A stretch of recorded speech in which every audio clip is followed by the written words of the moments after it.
So, as many of you probably know, Call of Duty has been on a real bad downslide over the past year or so. And as you also probably know, is Battlefield has been shooting up a lot.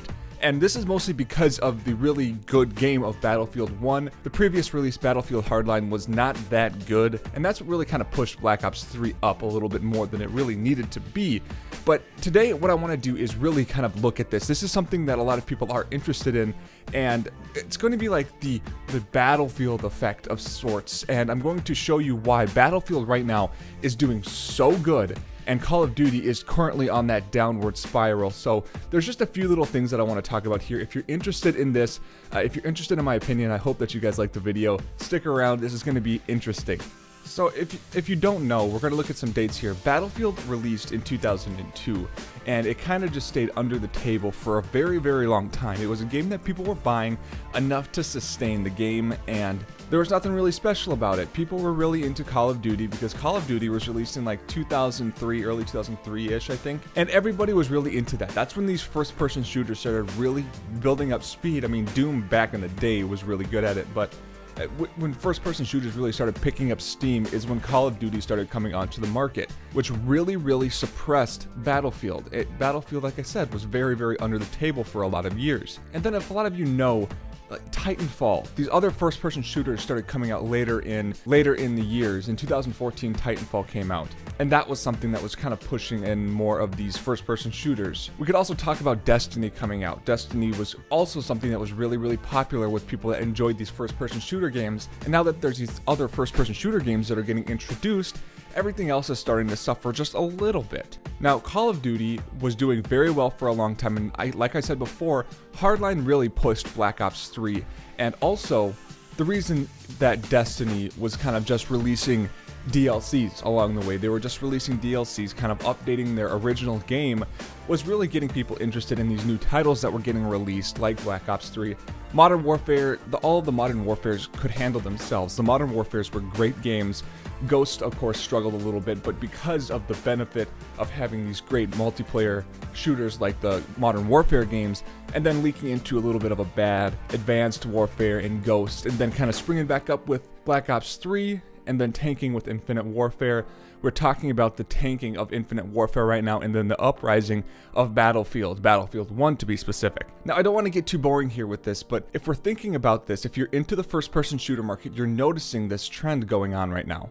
Infinite Warfare came out at a very bad time. I'm not talking about the timing that it was released, because they always release around the same time, but Battlefield 1 had a great idea in mind before people were introduced into we're wanting more of this older timey type of warfare, because over the past few years very futuristic warfare was coming into play, and everybody really liked that aspect in a first-person shooter.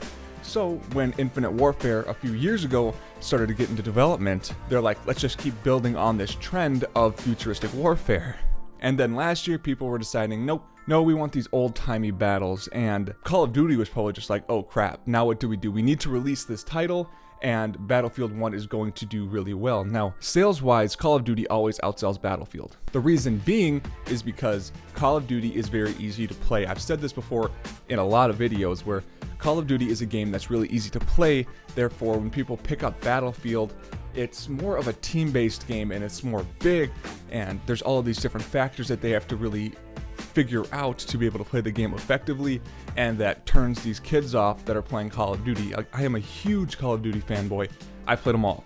I played every single one of them, but over the past year, I have slowly started to get more into Battlefield. Specifically, Battlefield 1 was something that really turned me on to Battlefield, mostly because I decided to myself, I'm not going to purchase Call of Duty this year, and I'm going to try the Battlefields, you know? I picked up Battlefield 1. I have been playing it nonstop ever since. It's something that a lot of you out there probably are feeling the same way right now as I'm feeling, but Battlefield 1 is a new, fresh thing that's been going on. It's something that people are interested in because it's something that first-person shooters haven't done in a very, very long time, since the early 2000s. And because of that, people are interested. The Battlefield effect is that people are more interested in this newer idea than they are with the same idea that's been going on for a while. But that being said, Call of Duty now is going to start fixing and tweaking themselves to get more into what people want, these older timey battlefields, and Battlefield as in an actual battlefield, not the game. So over the next few years, you're going to see this trend now that Battlefield has set. The Battlefield effect is that people want games that are set in older times. That's a trend that Battlefield has set now when it comes to the first-person shooters. So, I mean, I don't know if Titanfall is going to be able to do that, but Destiny might be getting into that with Destiny 2. Call of Duty is definitely going to be getting into that. If there's new titles that are going to be coming out in the future that are based around the first-person shooter games, they are going to implement that as well, where these older time frames are going to be set in these newer games because of what Battlefield has done so successfully so far. So I hope that you guys liked the video. Leave a like if you like these types of topics. These are kind of just sit-down talking topics that I've just picked up over time. I hope you all liked the video. I will see you guys later.